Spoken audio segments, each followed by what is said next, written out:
என்னுடைய பெயர் வந்து அன்சா. நான் வந்து பொள்ளாச்சியில் இருக்கிறேன். ஸோ இன்றைக்கி வந்து நான் சாட்சியாக தான் அங்கே வந்து சொல்ல போகிறேன். என்ன சாட்சி அப்படின்னா, எனக்கு மேரேஜ் ஆகி கரெக்டாக 5 இயர்ஸ் ஆகுது. இந்த 5 வருஷத்தில் 4 வருஷமும் இந்த 4.5 வருஷம் இந்த ஃபுல்லாகவே எங்களுக்குள்ள ப்ராப்ளம்ஸ் தான் போய்கிட்டே இருந்துச்சு. ஸோ அரேஞ்ச் மேரேஜ் தான், வீட்டில் பார்த்து தான் ஃபிக்ஸ் பண்ணி இவங்க வந்து எங்களுக்கு தூரத்து சொந்தமாக பார்த்து கல்யாணம் பண்ணி வச்சாங்க. காலேஜ் முடிஞ்சதுமே எனக்கு மேரேஜ் ஆகிடுச்சு. அதுக்கப்புறம் அந்த ஃபஸ்ட்டு இருந்த ப்ராப்ளம் வந்து ரொம்ப கம்மி, நம்மளால் ஹேண்டில் பண்ணி கொண்டு போக முடியும், நம்ம ப்ரேயர் பண்ண முடியும், பைபிள் ரீட் பண்ண முடியும், எல்லாமே பண்ண முடியும். ஸோ ஒரு லிமிட்டுக்கு அப்புறமா என்ன ஆயிடுச்சுன்னா, நாங்கள் பொள்ளாச்சியை விட்டு ஊருக்கு போகிற மாதிரி, நாகர்கோவில் போகிற மாதிரி ஆயிடுச்சு. ஸோ அதுக்கு முன்னாடி பார்த்திங்கன்னா பொள்ளாச்சியிலேயே எனக்கு வந்து ரொம்ப முடியாது. அதாவது எனக்கு ஒரு பாப்பா இருக்கிறா, 4 வயசு ஆகுது. அவள் பிறந்து ஒரு 6 மாதத்துல இருந்தே எனக்கு உடம்புல பிரச்சனை வந்துருச்சு. ஏன்னா நான் மனசுக்குள்ளே நிறைய விஷயங்கள் வந்து முன்னாடி எனக்கு எந்த பிரச்சனையுமே தெரியல. ஸோ இப்போ எனக்கு இந்த பிரச்சனைகளெல்லாம் ஹேண்டில் பண்ணவே தெரியல. ஸோ அப்படி எல்லாத்தையும் யோசித்து எனக்கு நிறைய வந்து உடம்புல பிரச்சனை வர ஆரம்பிச்சிது. அதில் ரொம்ப ப்ராப்ளம் ஆனது வந்து பயங்கரமாக எனக்கு வந்து ப்ளீடிங் வந்து வர ஆரம்பிச்சிது. ஸோ வெளியே கூட இதை வந்து சொல்கிறதுக்கு ஃபஸ்ட்டெல்லாம் ரொம்ப தயக்கமாக அப்படிலாம் இருக்கும். ஹாஸ்பிட்டல் போகிறதுக்கு பயமாக இருக்கும். டாக்டர்ஸை பார்த்தாலே எனக்கு வந்து ஏதோ எதிரியை பார்த்த மாதிரி எனக்கு ஃபீல் ஆகும். அவ்வளோ டெஸ்ட் எடுப்பாங்க, அவ்வளோ டெஸ்ட்டுக்கு எழுதி தருவாங்க. ரொம்ப ஹாஸ்பிட்டலாக அலைஞ்சு எனக்கு வந்து கவர்மெண்ட் ஹாஸ்பிட்டல் போகிறதுக்கே பிடிக்காது. ஆனால் நான் வேறு வழியே இல்லாமல் பாப்பாவே எங்கள் மாமியார் தான் பார்த்துட்டு இருந்தாங்க. விட்டுட்டு நாங்கள் போய் நானும் ஹஸ்பண்டும் ஹாஸ்பிட்டலாக அலைஞ்சிட்ருப்போம். அலைஞ்சு எவ்வளோ கவர்மெண்ட்டில் கூட பொள்ளாச்சியில் இருக்கிற பெரிய கவர்மெண்ட் ஹாஸ்பிட்டல் போயிட்டேன். எங்கள் பக்கத்தில் இருக்க சின்ன ஹாஸ்பிட்டல்லேருந்து எல்லா ஹாஸ்பிட்டலுக்கும் போய் ஃபைனலாக ஒரு ஹாஸ்பிட்டல் பொள்ளாச்சியிலேயே ப்ரைவேட்டாக போய் பார்த்து அவங்க வந்து எனக்கு ஒரு மைனர் ஆப்ரேஷன் மாதிரி பண்ணணும்னு சொல்லி பண்ணினதுக்கு அப்புறமுமே எனக்கு வந்து க்யூர் ஆகலை. அப்படி இருந்துக்கிட்டே தான் இருந்தது. அப்புறம் ஒரு மருந்து சாப்பிட்டு தான் எனக்கு வந்து அந்த ப்ராப்ளத்துலேருந்து நான் வெளியே வந்தேன். ஆனால் என்னோடய ஃபேஸ் எல்லாம் பயங்கரமாக நான் பிளாக் ஆகி பயங்கரமாக நான் உடம்பெல்லாம் வச்சு குழந்த பிறந்ததுக்கப்புறம் வந்து எனக்கு என்னோடய பாடி எனக்கு எதுவுமே ஆகலை. நான் எப்பவும் போல தான் இருந்தேன். ஸோ இந்த பிரச்சனை வந்ததுக்கப்புறமா தான் நம்மளுடைய ஃபேஸ் அப்படி பிளாக்காக நான் உள்ளுக்குள்ளே இருக்க துக்கம் வந்து என் ஃபேஸ்லேயே அப்படி தெரிஞ்சிடும். யார் பார்த்தாலும் கேட்குற அளவில் இருந்தது. ஸோ நாங்கள் நாகர்கோவில் போனதுக்கப்புறமா எங்களுக்குள்ள பிரச்சனை வந்து இன்னும் அதிகமாகிச்சே தவிர கம்மியாகவே இல்லை. ஆனால் என்னோடய உடம்புல ஓகே, நம்மளால் இங்கே ஓகே, என்னோடய உடம்பு அளவில் எனக்கு ஓகேவாக இருந்தது அப்போது. ஸோ நான் எவ்வளவோ என்னோடய ஃபேஸை அவருக்கு பார்க்கவே பிடிக்காத அளவுக்கு எங்களுக்குள்ளே வந்து ப்ராப்ளம் வந்து போயிட்டே இருந்தது. ஒரு லிமிட்டுக்கு அப்புறமா என்னால் வந்து இந்த பிரச்சனையை வந்து ஃபேஸ் பண்ணிக்கிட்டோ, என்னால் ப்ரேயர் பண்ண முடியல, பைபிள் ரீட் பண்ண முடியல, அந்த நான் வந்து ஒரு டிப்ரெஷனுக்குள்ளே போயிட்டேன். எவ்வளோ தான் யாருன்னா நான் வந்து ரொம்ப மன்னிப்போம் அப்படி இருக்கிற ஒரு டைப்பாகவே நான் முன்னாடி இருந்தே நான் அப்படி இருந்துட்டேன். எதையுமே டப்புன்னு எதிர்த்து பேசி சண்டை போட்டு டக்குன்னு கோவப்பட்டு நம்மளால் இன்னொருத்தங்க மனசு கஷ்டப்படக்கூடாதுங்கிற ஒரு இதில் நானே எல்லாத்தையும் தாங்கிக்கிட்டு, ஆனால் நான் அதை விடவும் மாட்டேன். மனசுக்குள்ளேயே இருந்து நான் அதை பற்றி யோசிப்பேன். ஸோ அப்படி என்னால் இவர் வந்து சொன்னார். எப்படின்னா எங்களுக்குள்ள உள்ள ப்ராப்ளம்ஸ்னால இவங்க என்ன பிரச்சனைன்னு எனக்கு என்கிட்ட ஓப்பனாக இவங்க எதுவுமே சொல்லாமல் உள்ளுக்குள்ளேயே எல்லாம் வச்சு ஒரு லிமிட்டுக்கு அப்புறம் எப்படின்னா, நாங்கள் என்ன வேண்டாம், நீ இல்லைனாலும் நான் இல்லைங்கிற அளவுக்கு, நீ இங்கே இரு, நான் பொள்ளாச்சிக்கு போகிறேன், அந்த அளவுக்கு என்னையும் பாப்பாவையும் தனியாக விட்டுட்டு கூட அவர் போகிற அளவுக்கு துணிஞ்சிட்டாரு. ஏன்னு தெரியலை. அப்போ அந்த வார்த்தை அவர் சொல்லும்போது என்னை விட்டு பல மடங்கு அவர் தூரமாக இருக்கிறாரு. ஒரே வீட்டில் இருக்கிறோம், ஒரே இடத்துல உட்காந்து பேசுகிறோம், ஆனால் என்னை விட்டு அவர் ரொம்ப தூரமாக போயிட்டாருன்னு என் மனசளவில் வந்து ஃபீல் ஆக ஆரம்பிச்சிது. அப்புறம் நான் வந்து ஒரு முடிவுக்கே வந்துட்டேன். நம்ம வந்து இனி வேண்டாம், நம்ம ஏன் உயிரோடு இருக்கணும். எனக்கு வந்து அப்போது எந்த மனுஷங்களோட சப்போர்ட்டுமே எனக்கு வந்து பெருசாக எனக்கு தோணலை.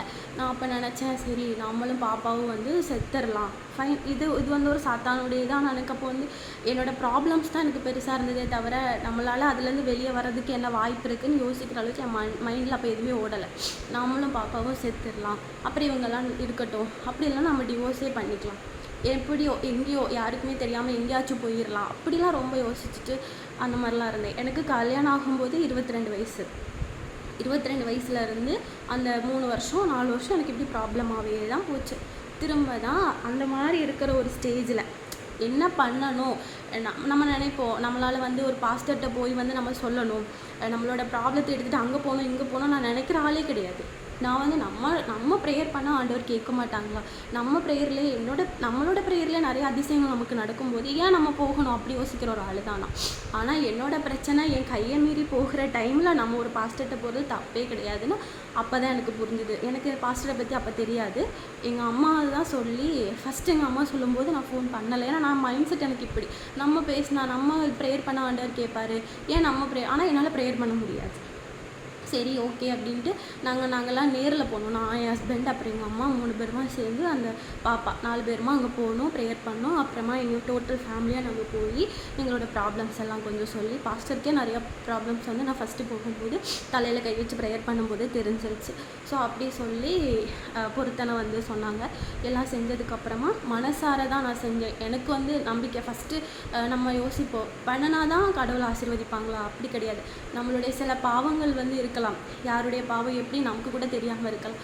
ஸோ அந்த பாவங்களுக்காக நம்ம ஒரு பொருத்தனை பண்ணி எல்லாம் செஞ்சு வந்து நம்ம அதுலேருந்து வெளியே வர்றதுங்கிறது நல்ல விஷயந்தான். நான் அப்போ தான் வந்து புரிஞ்சுக்கிட்டேன். முழு மனசோடு நான் வந்து செஞ்சுட்டு அதுக்கப்புறமா நான் ப்ரேயரில் தான் எல்லாமே பண்ணி செஞ்சேன். அதுக்கப்புறம் எனக்கு கொஞ்சம் ப்ரேயர் பண்ணலாம், நம்ம எந்த பிரச்சனாலும் ஃபேஸ் பண்ணிக்கலாங்கிற மாதிரி ஒரு எனக்கு ப்ரேயர் பண்ண முடிய ஆரம்பிச்சிது. ஸோ பழைய மாதிரி கொஞ்சம் ஓகே அந்த மாதிரி நான் வந்துட்டு இருந்தேன். என்னோடய உடம்புல சரி என்னோட இதில் எல்லாத்துலேயும் எனக்கு ரொம்ப சேஞ்சஸ். நான் நினைக்காத எப்படி சொல்கிறதுனா அந்த ப்ரேயர்னால் என் ஹஸ்பண்ட் வந்து மாறுவாருங்கிற ஒரு நம்பிக்கை எங்கள் அம்மாவுக்கும் எனக்கும் இருந்தது. ஆண்டவரால் முடியாத காரியம்னு எதுவுமே கிடையாது. ஒரு மேரேஜ் நடக்குதுன்னா அவரோட கிருபை இல்லாமல் நடக்காது அப்படின்னு நம்புகிறேன்.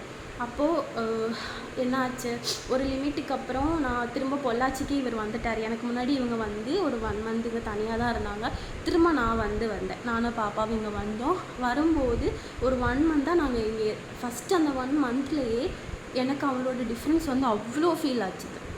அவருக்கு வந்து நான் முக்கியம், குழந்தை முக்கியங்கிற அளவுக்கு அவரோட டிஃப்ரென்ஸ் வந்து எனக்கு அவ்வளோ தூரம் வந்து புரியுது. எனக்கு அழுகையாக வருது. நம்ம லைஃப் மாறிடுச்சு, நம்ம நினச்ச மாதிரி நம்ம லைஃப் மாறிடுச்சு, எங்களுக்குள்ளே ஒற்றுமை வந்துடுச்சு. அந்த ஒரு ஃபீல் வந்ததுமே எனக்கு ரொம்ப நான் வந்து சந்தோஷமாகிட்டேன். இதுக்கு வேறு யாரும் இல்லை, ஏசப்பா மட்டும்தான் காரணம். ஆண்டவர் நினச்சனால மட்டும்தான் எங்களுடைய லைஃப் வந்து இவ்வளோ இதுவாக வந்து மாறிச்சு. அவர் குழந்தை இப்போ நல்லா சந்தோஷமாக தான் இருக்கிறோம். எங்களுக்குள்ளே எந்த பிரச்சனையுமே கிடையாது. எங்களுக்குள்ளே இருந்த பிரச்சனைனால நான் ஒரு குழந்தை போதும், இந்த குழந்தையே வேண்டான்னு வரைக்கும் நினச்சிட்டு இருந்த ஒரு பொண்ணு இப்போ நான் நினைக்கிறேன் எங்களுக்கு ஆண்டவர் வந்து கிருபை பண்ணாங்கன்னா எங்களுக்கு 2வது குழந்தை. ஏன்னா நான் ஃபஸ்ட்டு பாப்பா பிறந்ததுமே ஒரு பெரிய சாட்சி தான். உருவான அடுத்த நாளே சொல்லிட்டாங்க குழந்தை இருக்காது அப்படின்னு. ஆனால் ஆண்டவர் நினச்சா அந்த உயிர் வரும். நான் அன்றைக்கி நைட்டு மட்டும்தான் அவங்க வந்து ஒரு 40 நாளைக்கு கொடுத்த டேப்லெட்டில் அன்றைக்கி ஒரு நாள் நைட்டு மட்டும்தான் நான் அந்த டேப்லெட் போட்டேன். திரும்ப அன்றைக்கி நான் ப்ரேயர் பண்ணிவிட்டு படுத்தேன். அடுத்த நாள் எனக்கு அது சரியாயிடுச்சு. 40 நாள் தந்த டேப்லெட்டை நான் ஒரே நாளில் ஒரு டைமுக்குள்ளே டேப்லெட் மட்டும் போட்டேன். ப்ரேயர் பண்ணி ஏசப்பா நீங்கள் நினச்சி இந்த குழந்தைய வயிற்றில் இருக்குது, நீங்கள் வரணும்னு நினச்சி தான் தந்தீங்கன்னா அது வரட்டும் ஏசப்பா. இந்த மாத்திரை சாப்பிட்டு தான் எனக்கு அந்த குழந்தை இது பண்ணணும் அப்படி இல்லை. ஏன்னா இன்றைக்கி உருவாயிருக்கு அடுத்த நாளே அலைஞ்சிரும்னு சொல்லிட்டாங்க. அதனால் ஸோ இந்த மாதிரி எல்லாமே பாப்பா வந்து பர்த் டைம்லேயே நிறைய ப்ராப்ளம்ஸ் இருந்தது. எல்லாமே என் கடவுளையும் கூட இருந்தாங்க. ஆப்ரேஷன் தியேட்டர் போன நான் தான் நார்மலாக குழந்தை பெற்றேன்.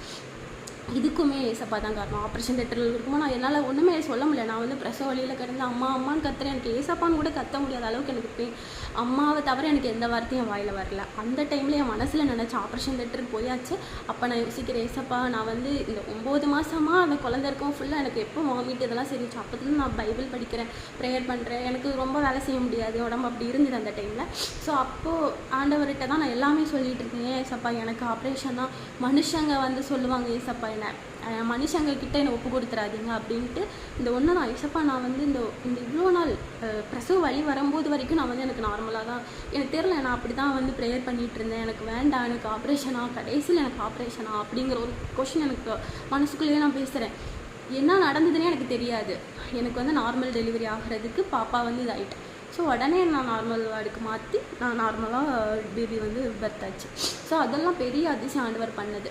அப்படி நிறைய அதிசயங்கள் நம்ம வாழ்க்கையிலே வந்து ஆண்டவர் வந்து நடத்துகிறாரு.